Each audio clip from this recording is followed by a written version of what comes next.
presidente, señores embajadores, secretario de Estado, alto comisionado, señoras y señores, a todos bienvenidos a la Casa de América en una sesión más de Tribuna Americana F.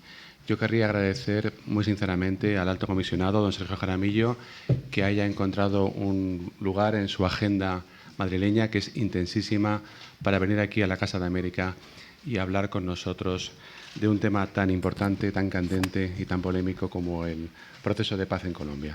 Este formato lo hacemos con EFE, la Agencia Española de Información, que es patrono de esta casa. Y, como sabe, señor comisionado, consiste en una primera charla introductoria y después unas preguntas que pasarán por escrito al moderador para que él vaya planteándoselas. Así que, sin más, a todos otra vez, gracias por estar aquí y paso la palabra al secretario de Estado, don Jesús Gracia.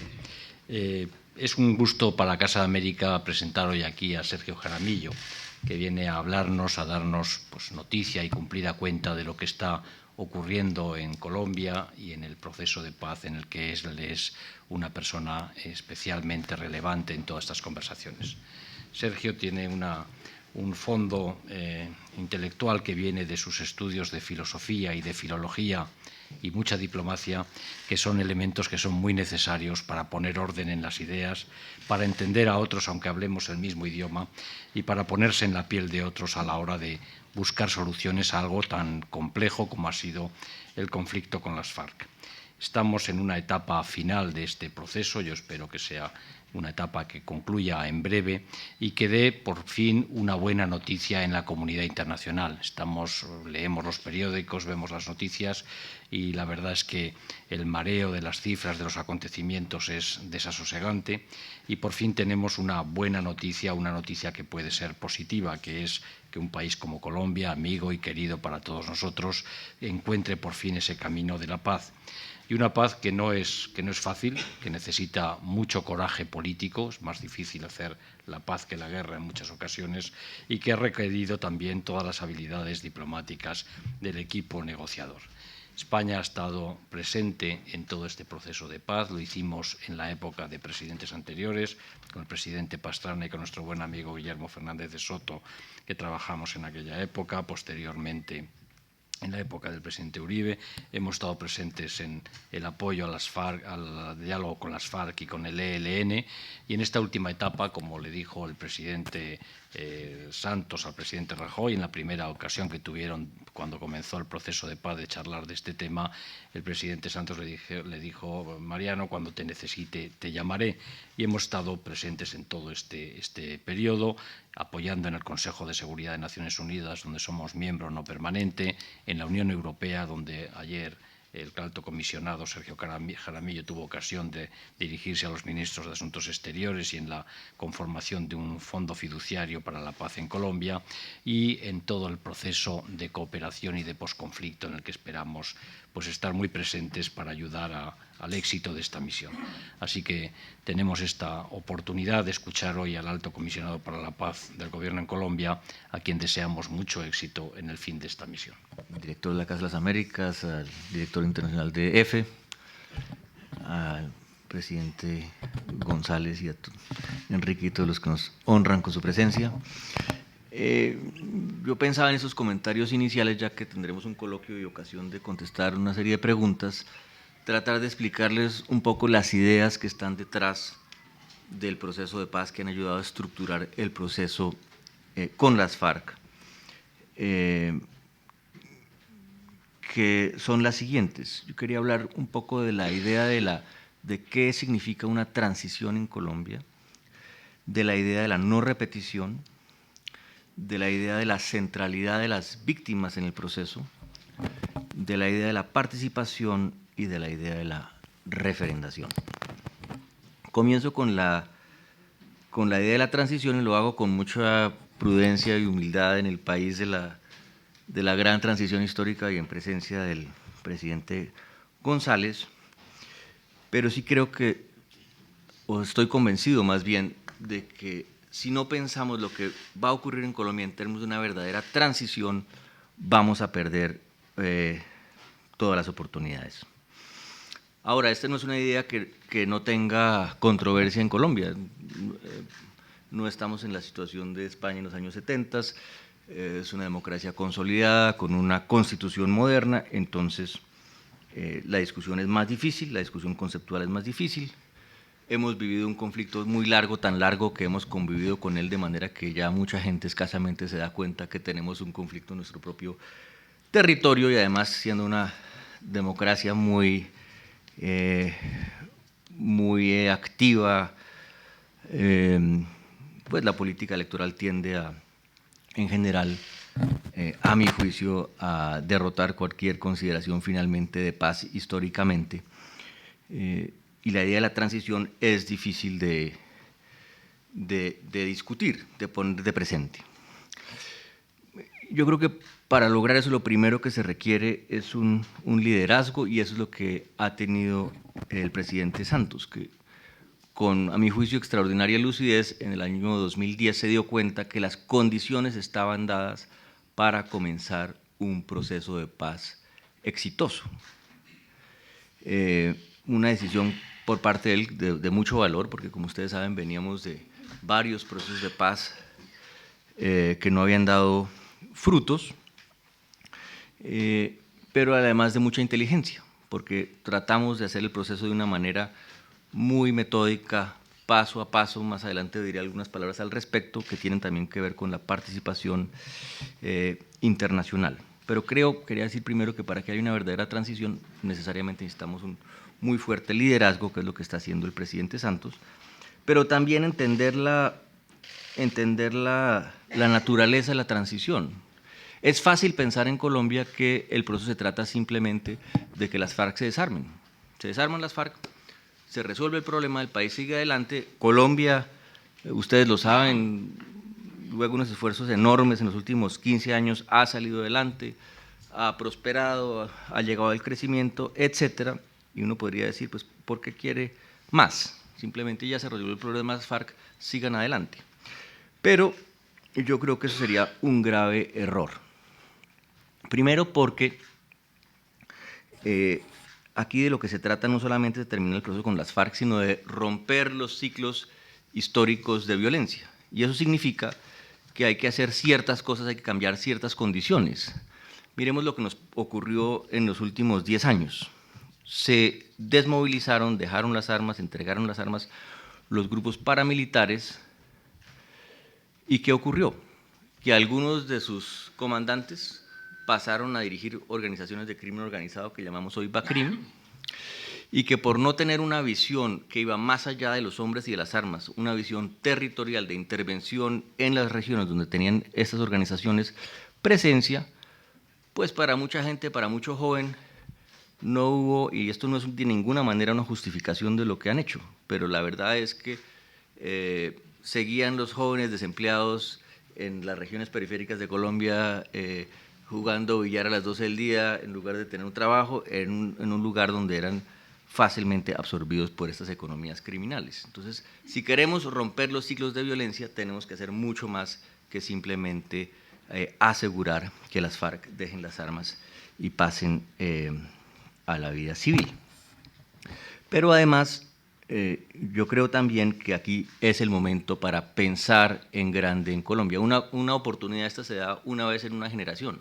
Un cambio histórico de este tipo debe facilitar que se queden condiciones para resolver unos problemas fundamentales, no pensando que a través de un proceso de paz uno resuelve los problemas de un país o de Colombia, de eso no se trata, pero sí 2 o 3 cosas que si no aprovechamos el proceso para crear esas condiciones, pues finalmente el país no va Colombia seguirá marchando hacia adelante, pero seguirá siendo 2 países.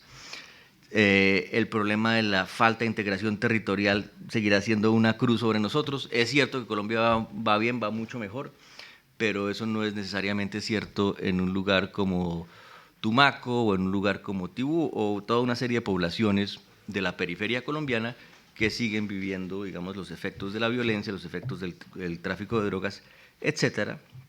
De manera que aquí tenemos una gran oportunidad para hacer un esfuerzo de verdadera reconstrucción. Sobre eso hablábamos ayer con los ministros de Relaciones de la Unión Europea en Luxemburgo, y es la oportunidad también para marcar dentro de una lógica transicional un cambio de reglas y decir, vamos a expulsar definitivamente la violencia de la política.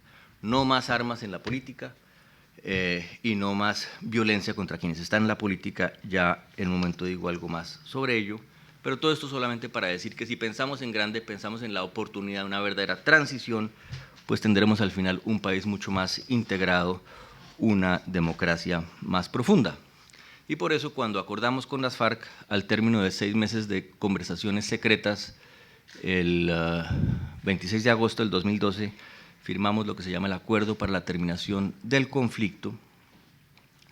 Lo primero que dijimos es que habíamos acordado iniciar conversaciones directas e ininterrumpidas para terminar el conflicto, para llegar a un acuerdo para la terminación del conflicto que contribuya a la construcción de una paz estable y duradera,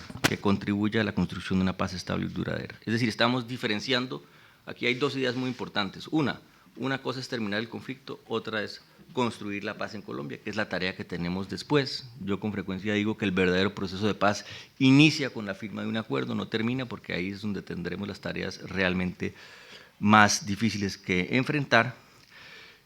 Y la otra idea es que nuevamente no es un proceso que solamente está apuntándole a las FARC, sino a acabar con las condiciones de violencia en Colombia, a terminar el conflicto de manera global, y eso me lleva a la segunda idea, que ha sido como un concepto rector de lo que hemos hecho, que es la idea de la no repetición. Con esa idea en la cabeza, acordamos los puntos de la agenda que acordamos en el 2012, que tienen esa lógica. Alguien puede preguntar, ¿y ustedes por qué decidieron hablar con las FARC de desarrollo rural? Eso le corresponde al gobierno y al Congreso en democracia decidir esos temas. ¿Por qué decidieron hablar de participación política? ¿Por qué decidieron hablar de drogas? Decidimos hablar de esos temas porque si no introducimos cambios muy importantes en las condiciones de productividad del campo, en las posibilidades de tener, sobre todo en el nivel local, una participación mucho más activa de la ciudadanía, si no resolvemos el problema de las drogas, como es bien conocido, pues no habremos cambiado las condiciones que de alguna manera han facilitado que prospere la violencia en Colombia. Y por eso decimos que todo esto apunta a una lógica de no repetición. Doy un ejemplo entre otros. Mencionaba hace un instante la necesidad de una lógica transicional de establecer una nueva regla que nunca más armas en la política y también que nunca más quien esté en la política sea objeto de la violencia. En Colombia, en los últimos 30 años, según el Centro de Memoria Histórica, han sido asesinados 175 alcaldes y 543 concejales. 543 concejales. ¿Cómo puede una democracia en el nivel local funcionar con esos niveles de violencia? Es imposible. Entonces hay que hacer una especie de pacto, de acuerdo.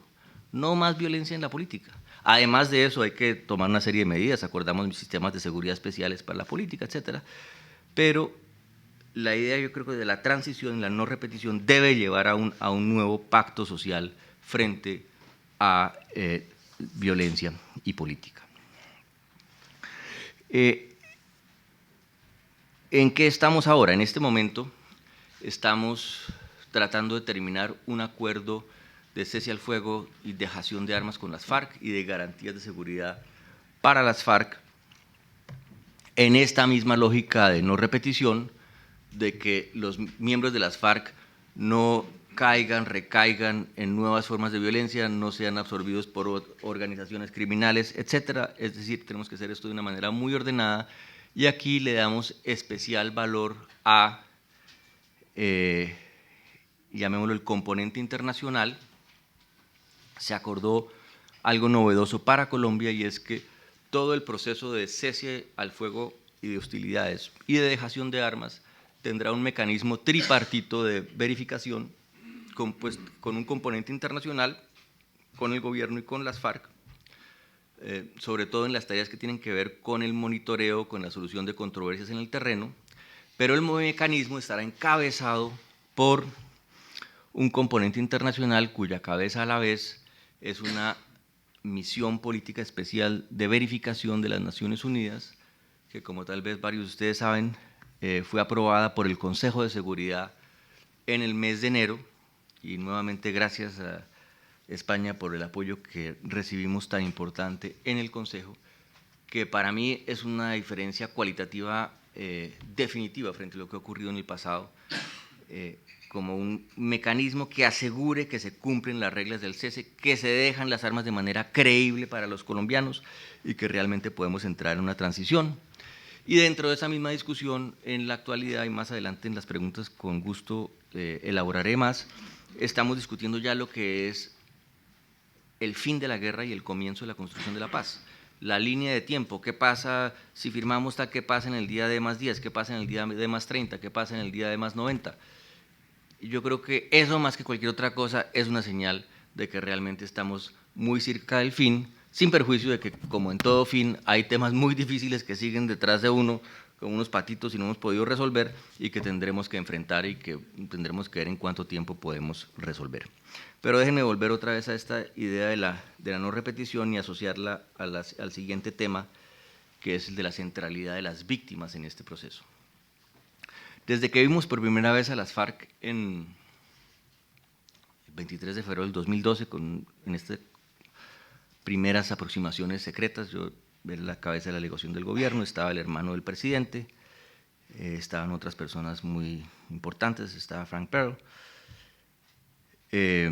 Dijimos, mire señores, no es posible un acuerdo de paz hoy en Colombia si no hay un punto sobre las víctimas. Para ese momento, el gobierno del presidente Santos ya había pasado la ley de víctimas, que fue sancionada en presencia del secretario general de Naciones Unidas, si mal no recuerdo, en junio o julio del 2011. Y dijimos, la expectativa de los colombianos es que este proceso debe dar una respuesta a las víctimas. Y como consecuencia de eso, quedó el punto en la agenda.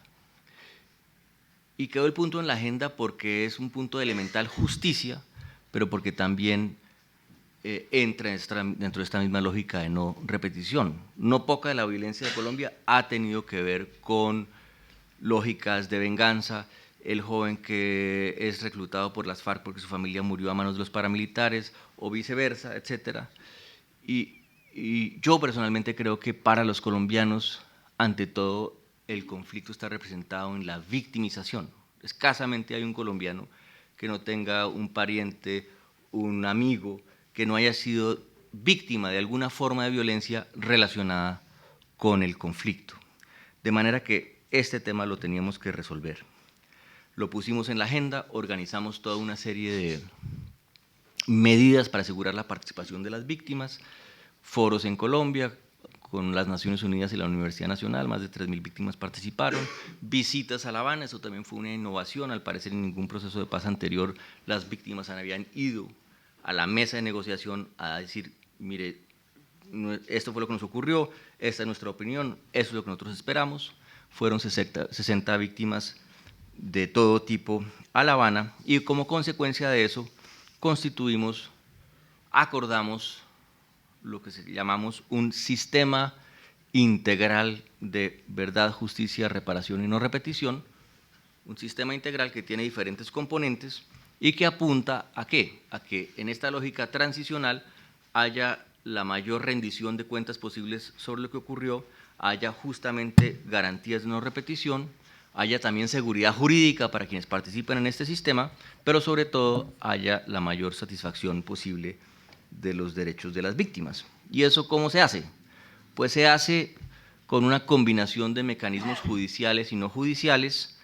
Realmente, para quienes conocen estos temas, lo que acordamos no es muy distinto de lo que recomendó en su momento el secretario general de Naciones Unidas, Kofi Annan, en el año 2004, en el documento clásico de justicia transicional sobre justicia transicional y Estado de Derecho, que es utilizar la justicia penal para lo que realmente es necesaria en esa transición, que son los crímenes más graves, los crímenes internacionales de guerra de lesa humanidad, y dar respuesta frente a un legado muy amplio de violaciones durante 50 años de guerra, utilizando también otros instrumentos extrajudiciales como son una comisión de la verdad, como es una unidad de búsqueda que acordamos de personas desaparecidas por cuenta del conflicto en Colombia, un problema muy sentido por los colombianos, como son toda una serie de medidas de no repetición y de reparación. Aquí quiero decir dos palabras sobre el tema de impunidad, que sé que queridos expresidentes que han pasado por Madrid lo han estado mencionando. Y a mí me sorprende, porque yo creo que el problema que tenemos en Colombia es exactamente el contrario del problema de impunidad, el problema que tenemos con el acuerdo. O sea, el problema que tenemos con el acuerdo es que la implementación de ese sistema es tan ambiciosa frente a un legado tan grande de hechos que no está claro que vaya a poderlos tramitar todos. Pero lo que sí está claro es que hay un sistema inédito de incentivos, inédito en la negociación de paz, en que una guerrilla haya acordado con un gobierno que va a responder por los crímenes internacionales que puede haber cometido, por las graves violaciones a los derechos humanos que puede haber cometido, en unos términos que nos parecen absolutamente razonables. Si está dispuesto a reconocer todo lo que hizo en un tribunal muy serio, en una sala de reconocimiento ante unos magistrados, pues tendrá una pena, que es una pena, como varios de ustedes sabrán, hasta de 8 años en unas condiciones particulares, con una vigilancia de un mecanismo de verificación internacional bajo la tutela de unos jueces, cumpliendo con unas tareas específicas que tienen que ver con la reparación, con la reconstrucción, en unas condiciones que hemos llamado de restricción efectiva de la libertad. Es decir, está cumpliendo su pena o su sanción de una manera que además contribuye a los objetivos del proceso, y si no está dispuesto a hacerlo, pues enfrentará un juicio y puede terminar con una pena de prisión de 20 años por esos crímenes. Entonces yo digo, hombre, ¿en qué otro proceso de paz del mundo se ha acordado una cosa así? Además, complementada con esas otras medidas, como la Comisión de la Verdad, como las medidas de reparación, a las que las FARC también se comprometieron a contribuir. Con todo, no entro en todo el detalle de los acuerdos. Entonces a mí me sorprende un poco esto, porque yo creo que en realidad no quiero decir que nos excedimos, pero tendremos dificultades importantes a la hora de implementar un sistema tan ambicioso de respuesta a los derechos de las víctimas. Quería decir también en este tema de la centralidad de las víctimas que la visión del gobierno y de los acuerdos con las FARC no es solamente una visión de cómo hacemos para enfrentar este llamado legado de violaciones, sino cómo hacemos para que eso también ayude a construir futuro, mire hacia adelante. Y ahí el concepto que atraviesa todos los acuerdos de víctimas es el concepto de convivencia. Es decir, si hay una disposición de la sociedad, si hay una disposición de todos quienes estuvieron asociados a graves crímenes durante el conflicto, a reconocer su responsabilidad, y una disposición a reconocer a las víctimas como víctimas en los diferentes escenarios que hemos creado, que se trate de la Comisión de la Verdad, que se trate de las medidas de reparación, pues estamos convencidos que esos reconocimientos van a construir una base de confianza y de convivencia que va a ser mucho más fácil la puesta en marcha de diferentes programas de construcción de paz en los territorios, donde hoy en día la verdad es que la sociedad, el llamado tejido social, tiene fracturas por cuenta del conflicto que solamente vamos a poder sanar si hay una disposición a enfrentar lo que hicimos. De manera que todo este sistema no solamente mira hacia atrás, mira hacia adelante también. Y con eso paso a la idea de la participación en este sistema de justicia transicional. Está construido realmente para y con las víctimas, para que las víctimas puedan tener voz en los diferentes escenarios, pero la participación en los acuerdos de La Habana va más allá. Realmente yo creo que es el hilo conductor de los acuerdos, la activación de los derechos políticos de la población, sobre todo los derechos políticos de quienes viven en estas zonas de periferia, está en el corazón de los acuerdos, y es lo que nos va a permitir construir un modelo más efectivo de fortalecimiento institucional, que yo personalmente creo que es el objetivo final de para qué estamos haciendo todo esto, para que haya mejores instituciones en el territorio que garanticen de mejor manera los derechos de los colombianos, y eso es lo que realmente permite que haya en el largo plazo una paz estable y duradera como aspiramos. Y ahí hay una pregunta para quienes hemos trabajado en eso en Colombia, ¿y eso cómo se hace? Porque históricamente en Colombia hemos tenido una visión que es desde el centro, desde Bogotá, vamos a llegar con las instituciones nacionales a construir Estado en los territorios. Y ese modelo realmente yo creo que ha fracasado. La muestra es que esa periferia sigue siendo lo que es hoy. Tenemos que pensar otras maneras de hacer esto. Y aquí es donde entra la participación. tenemos que lograr, yo lo he llamado en otras ocasiones, una especie de nueva alianza entre los programas nacionales, entre otros los acordados ahora en La Habana, con una muy fuerte participación ciudadana, con la puesta en marcha de procesos de planeación participativa donde sean las mismas sociedades, la misma gente, las mismas comunidades las que determinen cuáles son sus prioridades en esos territorios y en el marco de programas de desarrollo rural, realmente haya una respuesta mucho más efectiva del Estado que recupere la confianza de esa gente, de esos ciudadanos que en no pocos casos, en esas regiones escasamente se sienten ciudadanos de Colombia, sienten que el Estado les responde y entremos en un verdadero círculo virtuoso de mejor respuesta institucional, mayor participación, más voz, mayor exigencia y a su vez más respuesta del Estado y entremos en esa lógica de fortalecimiento institucional que yo he llamado en otra ocasión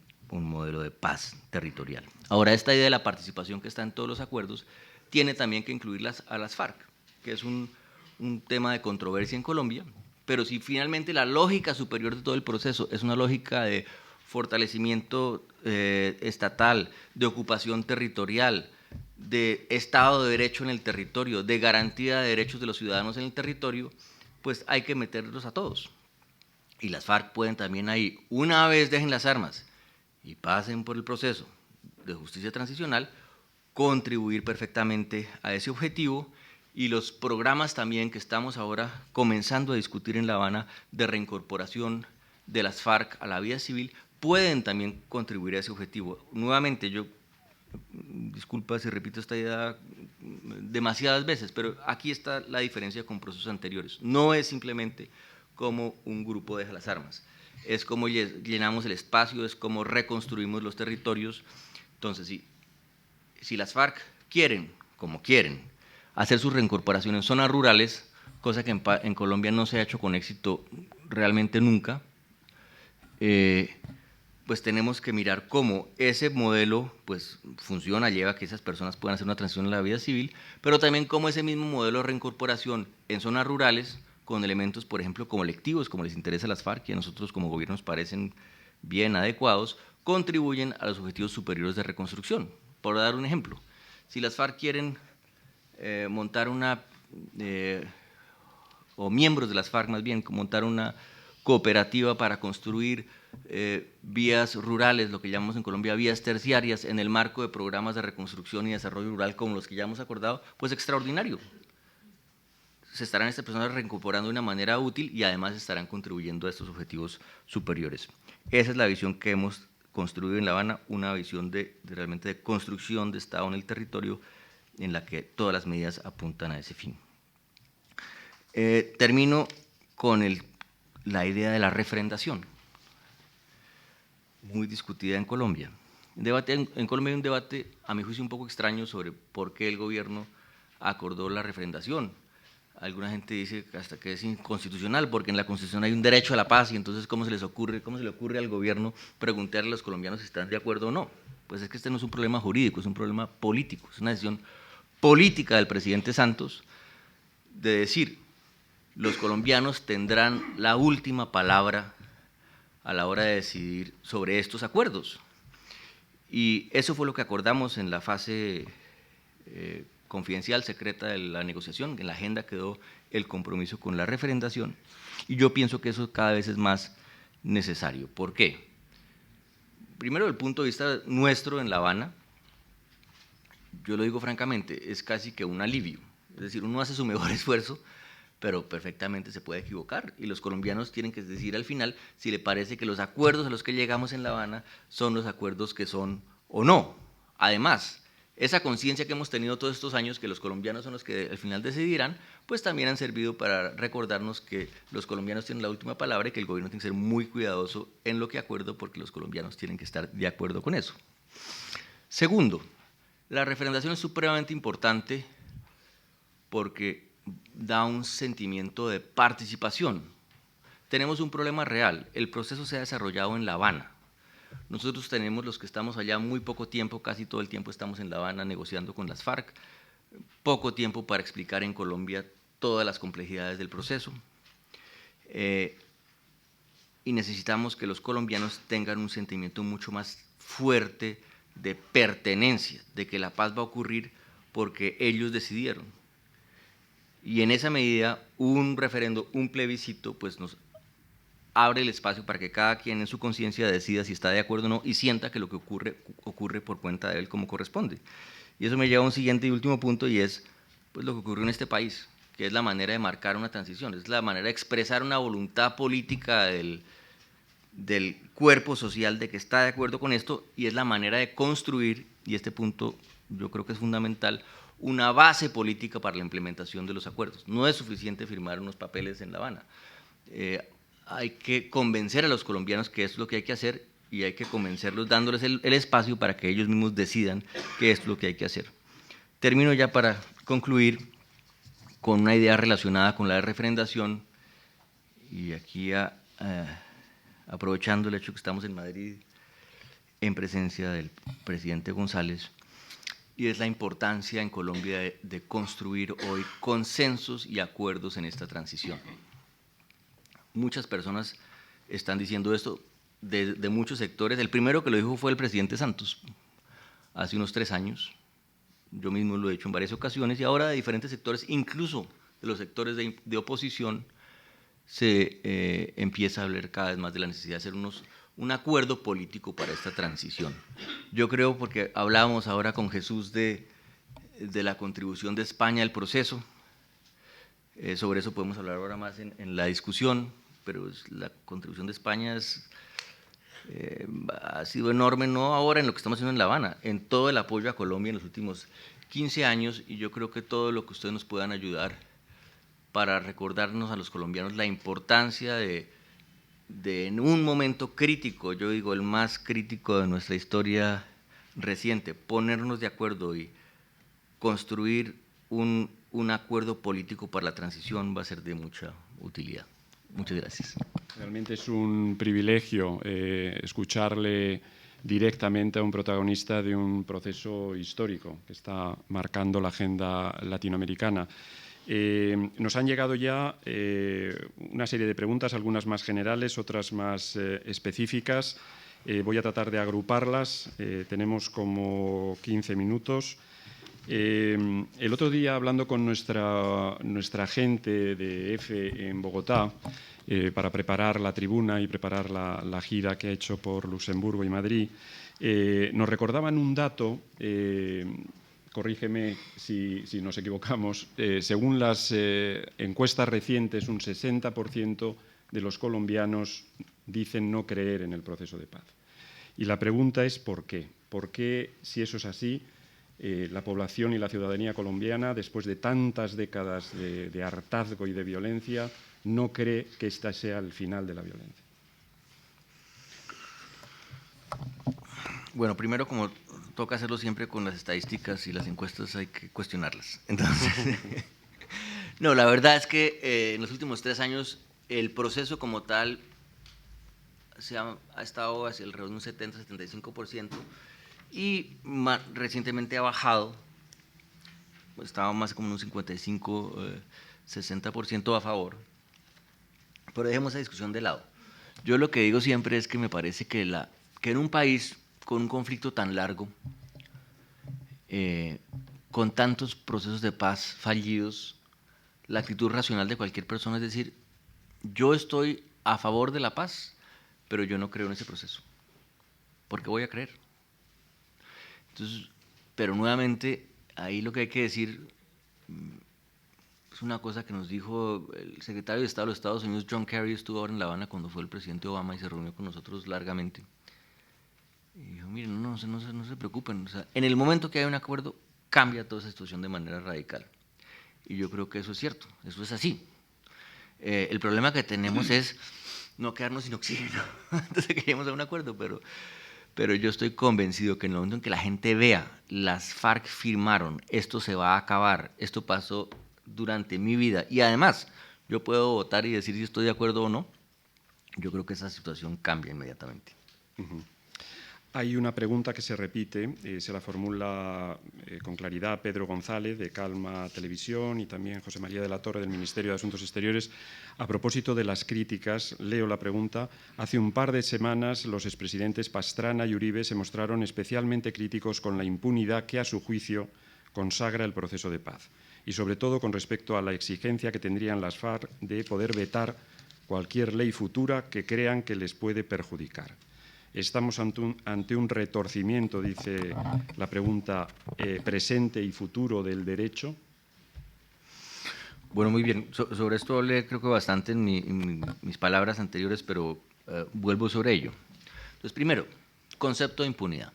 ¿De qué estamos hablando? Estamos hablando de una situación de lo que ocurre en un Estado de Derecho en el sistema ordinario de justicia cuando hay un delito. Pues por supuesto que no. Estamos hablando del fin de una guerra y de cómo construir un sistema transicional de justicia que además dé una mejor respuesta a los derechos de las víctimas. Por eso acordamos ese sistema integral, digamos, que toca los diferentes derechos de las víctimas, responde a ellos en materia de verdad, justicia, reparación y no repetición. Pero luego, yo vuelvo a preguntar, me preguntaba algún periodista esta mañana, o alguien que citaba a los queridos presidentes Pastrana y Uribe de manera muy agitada, le decía, mire, pero muéstreme un proceso de paz donde esto haya ocurrido, donde una guerrilla haya hecho, listo, estamos dispuestos a enfrentar los crímenes de guerra, los crímenes de lesa humanidad, las graves violaciones a los derechos humanos que podamos haber cometido, y vamos a montar un sistema para hacer eso y para responder a las víctimas. Eso no ha pasado en ningún proceso de paz, de manera que menos, yo le decía, mi preocupación personal no es la impunidad, mi preocupación personal es que es de tal ambición el sistema que su implementación va a ser difícil, porque justamente trata de abarcar tanto justamente para que no haya impunidad. Hay varias preguntas también que le formulan en relación con los dineros de las FARC.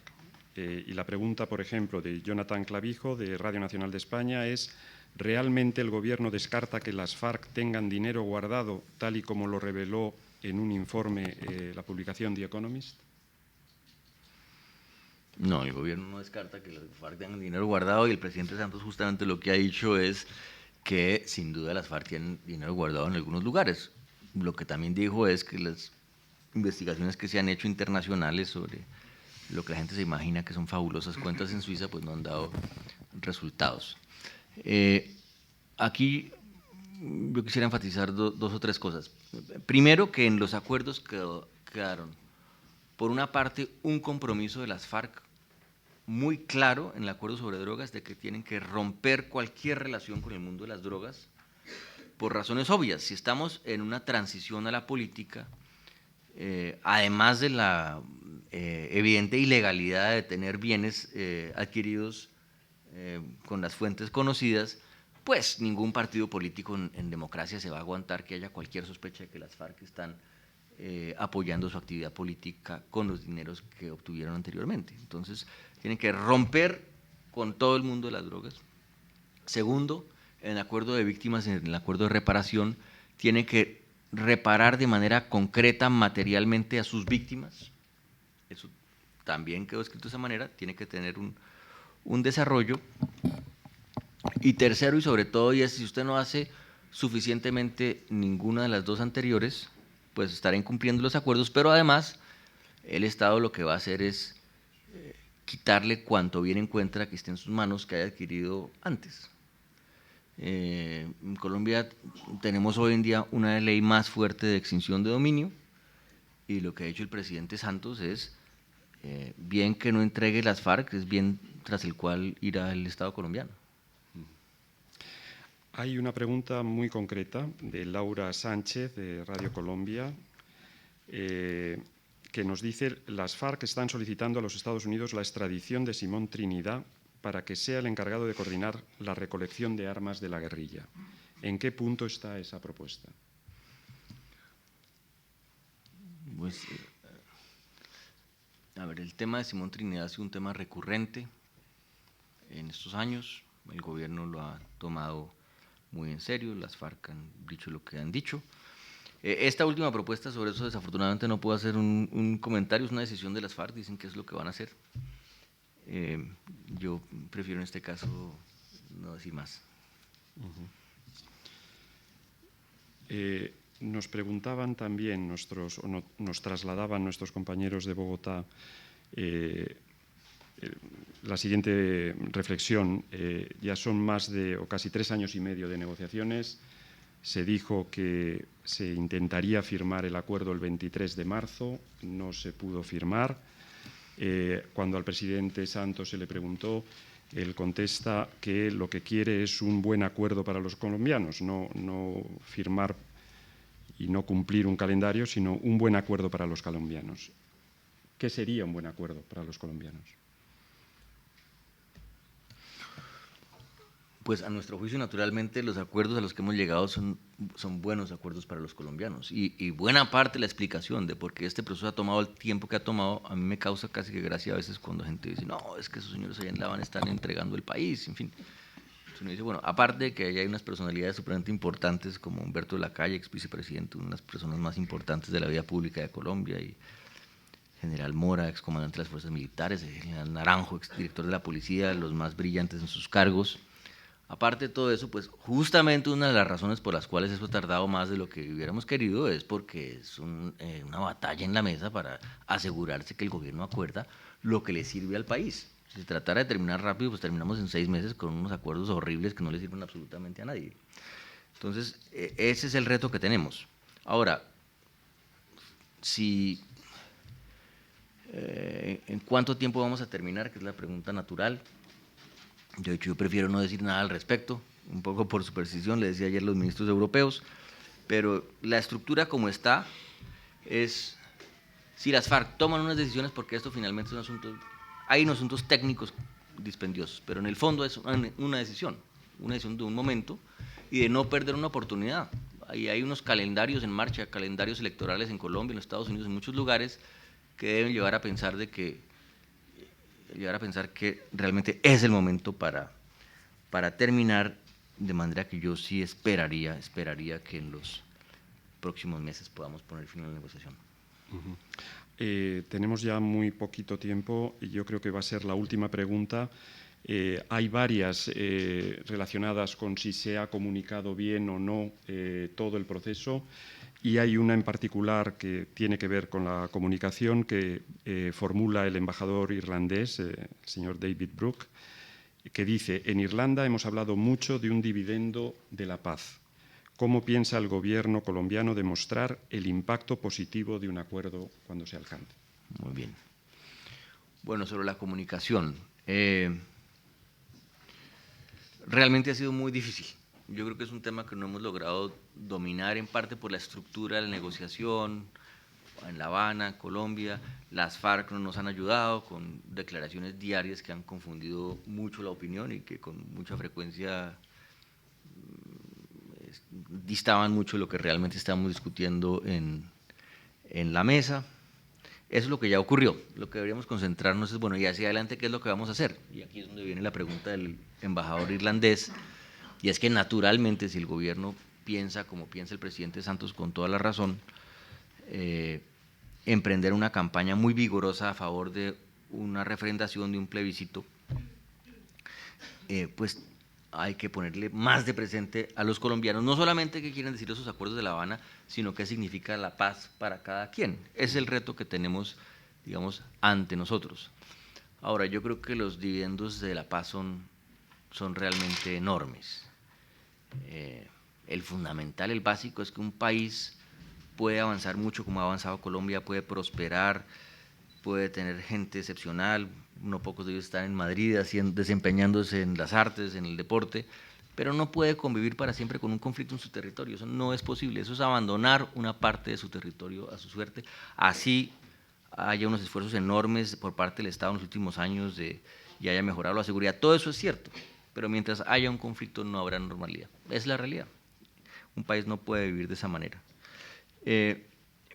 Y además, yo creo que la discusión no es, como ocurre a veces en Colombia, una discusión sencillamente de números, de macroeconomistas que dicen, no, es que nuestro cálculo es que el PIB subirá en 2 puntos, y otro dice 3, y otro dice, no, están todos locos, eso ya los mercados lo descontaron, eso si es 0.5, no, yo creo que el dividendo de la paz no es ese. debe haber algo de eso. El dividendo de la paz es la cantidad de oportunidades perdidas que hay en Colombia por cuenta del conflicto. Territorios enormes que no han sido desarrollados por cuenta del conflicto, industrias enteras, la más obvia, la del turismo, que no han sido desarrolladas adecuadamente por cuenta del conflicto, etcétera, etcétera. O sea, los costos de oportunidad para Colombia del conflicto han sido todos. Y sobre todo, finalmente y tal vez para terminar, pues lo que la gente olvida. Claro, alguien toma un avión en Madrid, como ya dije, y viaja a Bogotá, o viaja a Medellín, y viaja a Cartagena, y esto es fantástico, y es fantástico. Pero si viaja al Putumayo, si viaja al Catatumbo, si viaja a una ciudad no tan pequeña en el Pacífico como Tumaco, se va a dar cuenta, hombre, esto realmente es otro país, y este país se tiene que integrar, y la paz es la oportunidad. Pues muchísimas gracias, Alto Comisionado, por sus explicaciones, por estar con nosotros, y a todos ustedes por su presencia.